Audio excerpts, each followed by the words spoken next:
흑칠입니다. 네, 오늘은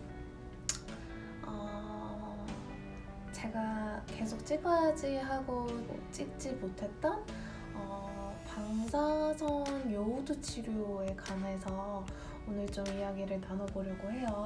갑상선 암 같은 경우는 수술하고 난 뒤에 방사선 요오드 치료를 받게 돼요. 평생 치료 과정 중에서 수술 후 방사선 요오드 치료는 정말 중요한 과정 중 하나이고요. 교육에서 제가 들었던 내용을 토대로 오늘 갑상선 영상을 찍으려고 합니다. 네, 오늘은 그래서 방사선 요오드 치료에 대해서 왜 우리가 방사선 요오드 치료를 수술 후에 받는지, 그리고 왜 이걸 하기 위해서 저요오드 식사를 해야 되는지에 대해서 궁금해 하시는 분들을 위해서 오늘 영상을 준비를 했습니다. 그래서 평생 치료 과정 중에서 수술 후 방사선 요오드 치료는 정말 중요한 과정 중 하나예요. 그래서 교육에서 듣기로 방사선 요오드 치료 목적이 크게 두 가지로 나뉘는데, 첫 번째는 예방의 목적, 그리고 두 번째는 치료의 목적으로 나뉜다고 합니다. 그래서 눈에 보이는 암세포를 없앴지만 혹시나 눈에 보이지 않는 남아있는 암세포도 깔끔하게 없애야지 재발할 가능성이 낮아지기 때문에 예방적 목적이자 치료의 목적으로 요오드 치료를 받습니다. 방사선 요오드 치료를 받는 거는 수술하고 한 두세 달 있다 받게 되고요. 사람의 컨디션에 따라서, 사람의 상태에 따라서 그거를 일회성만 하는 사람들도 있고 2회성만 하는 사람들도 있고, 더 심하면은 뭐 3회성, 4회성 이런 식으로 방사선 치료를 여러 번 받는 사람도 있어요. 저는 총 2번 받았고요. 첫 번째 방사선 치료는 입원 치료였고, 두 번째 방사선 치료는 약만 먹고 그냥 집에 가는 그런 치료였습니다. 방사선 요오드 치료를 받으려면 2주 전부터 식단 조절이 들어가야 돼요. 그래서 이 식단 조절을 많이들 아시는 저요오드 식단 조절인데요. 방사선 요오드 치료를 하게 되면 왜 저요오드 식단 조절을 해야 되는지 저도 많이 궁금했었고, 궁금해하시는 분들이 있을까봐 오늘 그 이유를 말씀을 드리고자 합니다. 이 부분에 대해서는 정확한 이유를 제가 그때는 몰랐었지만 교육을 통해서 말끔히 해결이 됐어요. 우리가 흡수하는 다른 영양소처럼 요오드 성분도 음식을 통해서 저희는 흡수를 해요. 그래서 요오드라는 성분도 저희가 흡수하는 영양소 중에서 하나인데, 재미있는 거는 저희 몸에서 갑상선에서만 이 영양소인 요오드를 흡수를 한다고 합니다. 덕분에 그래서 갑상선 방사선 치료는 다른 암 방사선 치료에 비해서 비교적 치료하기가 그래서 쉬워요. 왜냐면은 2주 동안 저요오드 식사를 할 경우 몸에 필요한 요오드 성분이 급격히 줄어들고요. 2주 후 입원해서 치료 목적으로 방사선 요오드 약을 먹어서 몸에 흡수를 시키면 혹시나 남아있을 암세포를 죽이는 역할을 하는 것이에요. 그래서 결국 치료의 극대화를 위해서 저요오드 식단으로 조절을 한다고 보시면 돼요. 그래서 제가 저번에 서울대 병원에서 받은 그 허용식품이랑 제한식품을 적혀 있는 종이가 있어요. 이건데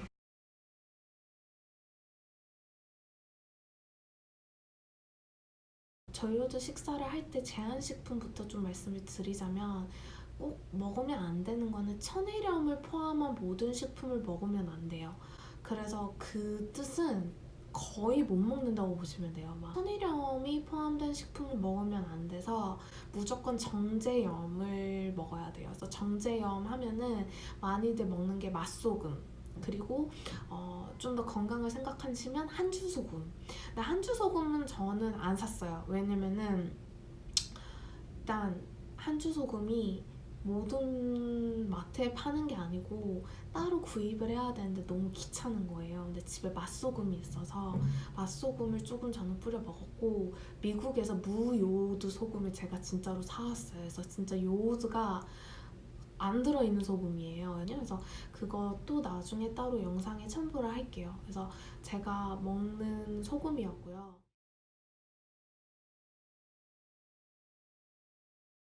어, 그리고 또 먹으면 안 되는 게 그냥 바다에서 난 음식 있죠. 바다에서 난 음식은 그냥 아예 드시면 안 된다고 생각하시면 돼요. 그래서 대부분의 생선이랑 뭐 대부분이라고 하지만 사실상 바다에서 난 건 거의 그냥 못 드신다고 생각하면 되고, 생선, 뭐 게, 새우, 굴 같은 해산물 같은 거는 금지고요.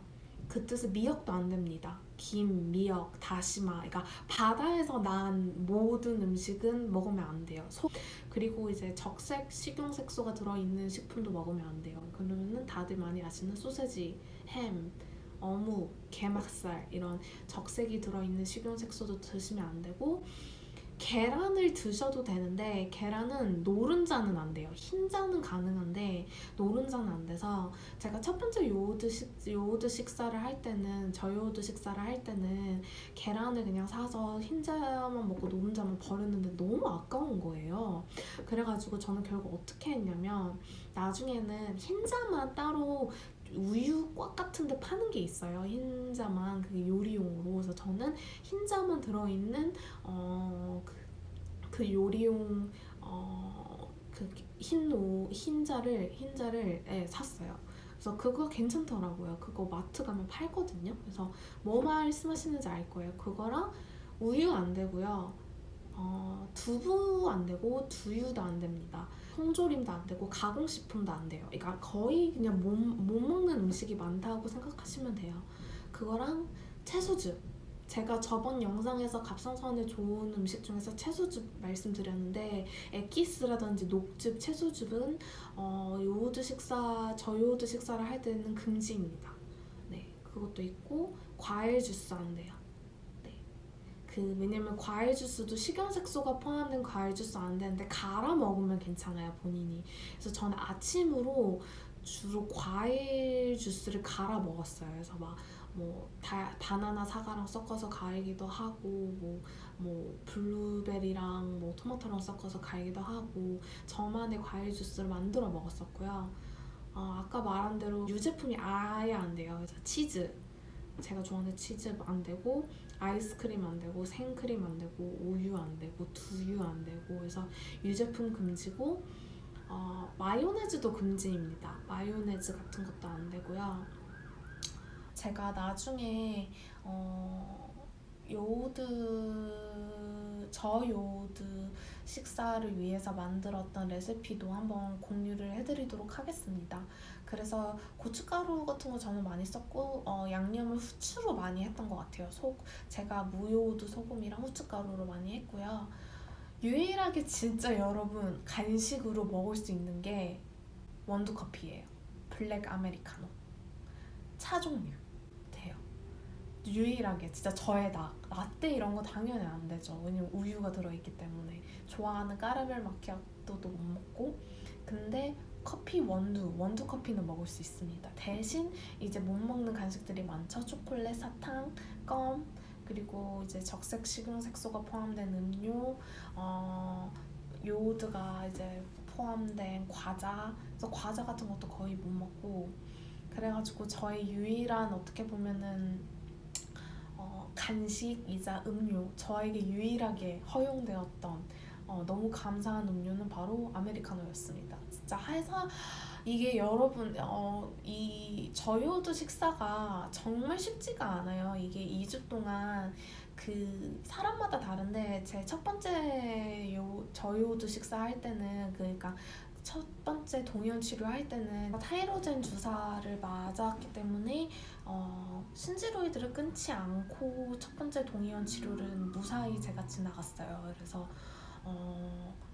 앰뷸런스가 지나가네요. 그래서 시끄러웠죠. 그래서 동의원 치료를 무사히 했었는데, 두 번째 동유형 치료는 타이로젠 주사가 여러분 엄청 비싸서 그게 보험 처리가 안 돼서 일회성으로만 보험 처리가 돼요. 근데 그게 막 몇백만 원씩 하는 주사거든요.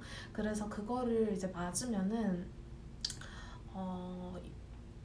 맞고 방사선 치료랑 저요드 식사를 하면은 좀 편해요. 왜냐면은 신지로이드를 끊지 않았기 때문에 이제 덜 피곤한데, 제가 두 번째 동유형 치료는 좀 힘들었던 게 타이로젠 주사를 이제 첫 번째 일회성으로 한번 맞았기 때문에 이제 결국 돈이 없어서 못 맞고, 이제 신지로이드를 끊고 2주 동안 제가 저요드 식사를 했는데 음식도 제가 원하는 거 먹지도 못하는 상태에서 매번 제가 집에서 요리를 해 먹어야 되고 회사에 도시락을 싸가야 되고 회사 끝나고 집에 와가지고 또 다음날 도시락도 싸야 되고 저녁도 먹어야 되고 막 너무 힘든 거예요. 근데 그 와중에 신지로이드도 끊고 이러니까 2주 정도 지나니까 사람이 이제 신지로이드를 전절제를 했기 때문에 신지로이드를 2주 동안 끊었다고 생각을 해보세요. 엄청 피곤함이 몰려오고 몸살도 나고 막 너무 힘들었었어요. 그래가지고 저요드 식사 그 2주 하는 게 너무 생각보다 힘들고, 그리고 유혹하는 음식들이 진짜 많아요. 여러분 정말 생각보다 먹지 못하는 음식들이 많고, 차라리 집에 뭐 부모님이 계셔서 뭐 어머니가 요리를 해주시거나 하면은 너무 감사하지만 저처럼 혼자 살고 그리고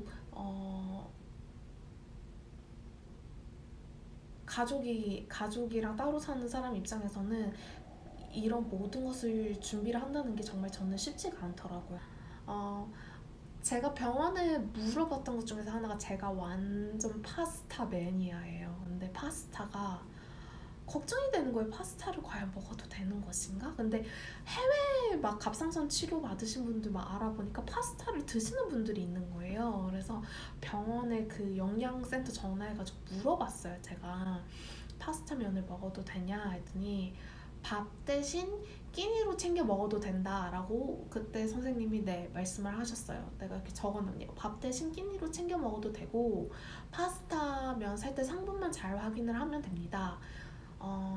파스타 중에서 정제수, 그러니까 정제수는 물 성분이니까 정제수가 들어있는 성분을 사셔도 괜찮습니다. 그리고 또 제가 물어봤던 게 과일 및 야채는 벗겨 먹어야 되는지 이게 물어봤는데, 이게 병원마다 다 달라요. 그래서 각 병원 의사 선생님한테 일단 먼저 물어보시는 거를 저는 추천을 드리고요. 서울대병원에서는 그렇게 빡세게 하진 않았어요. 그래서 아무래도 토양에도 요오드 성분이 있어가지고 감자, 고구마 이런 건 당연히 껍질을 벗겨 먹는 게 맞는데, 오이 이런 건 최대한 뭐 토마토 이런 거는 벗겨 먹되 너무도 껍질을 얼매일 필요는 없다고 제가 맡았던 서울대병원 선생님은 말씀은 하셨지만, 저는 찝찝해서 그냥 벗길 수 있는 껍질은 다 벗겨 먹었던 것 같아요. 그리고 많이들 또 물어보시는 게 키노아랑 렌틸, 요새 많이 먹는 슈퍼푸드죠. 걔네들은 먹어도 되냐? 라고 저희가 질문을 했더니 답은 노였습니다. 저요드식 도중에는 일단 잡곡밥은 먹으면 안 되고요. 그냥 흰 쌀밥이나 찹쌀은 가능하다고 들었어요. 근데 콩 종류도 피해야 되고요. 곡물류는 절대로 안 된다고 해서 밥에 제가 키노아랑 렌틸을 섞어 먹었는데 당분간은 그때 먹지 못했던 기억이 있습니다. 빵은 그럼 뭘 먹어도 되냐 제가 또 물어봤었는데, 빵을 제가 너무 좋아해요. 빵, 파스타 이런 걸 너무 좋아하는데 계란이랑 우유가 일단 들어있는 빵은 저요드 식사를 하는 도중에 먹지 못하니까 바게트는 가능하다고 하셨어요. 그래서 바게트는 가능하다고 하셨고, 근데 일반 빵은 못 먹고 바게트 빵은 먹기 싫지만 모닝빵 이런 게 너무 먹고 싶다. 그러면은 그 부산에 그냥 상호명 말할게요. 수완 베이커리라는 빵집이 있는데 거기가 계란 우유 없이 그리고 소금도 정제염을 사용해서 빵을 만드는 베이커리가 있어요. 그래서 거기서 이제 주문 메뉴에 저요드식 전용란이 따로 있어요.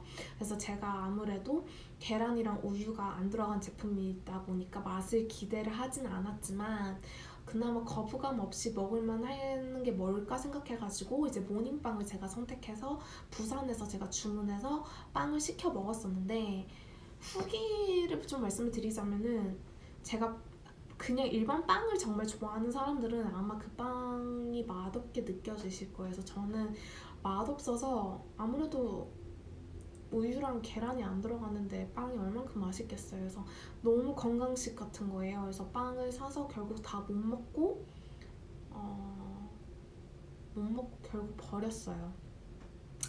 그래서 빵 그냥 먹을 바에는 파스타를 저는 그냥 먹자 해가지고 오일 파스타 같은 거 좀 해먹고 그랬었던 것 같아요. 네. 그래서 다음 영상에는 제가 식단, 바쁜 직장인들을 위한 간단한 식단 짜기 방법에 대해서 영상을 한번 찍어보려고 해요. 그래서 엑셀 시트로 제가 어떻게 식단을 짰는지, 그리고 바쁜 직장인들은 어떻게 식단 짜는 게 효율적인지, 그런 영상에 대해서 가져왔습니다.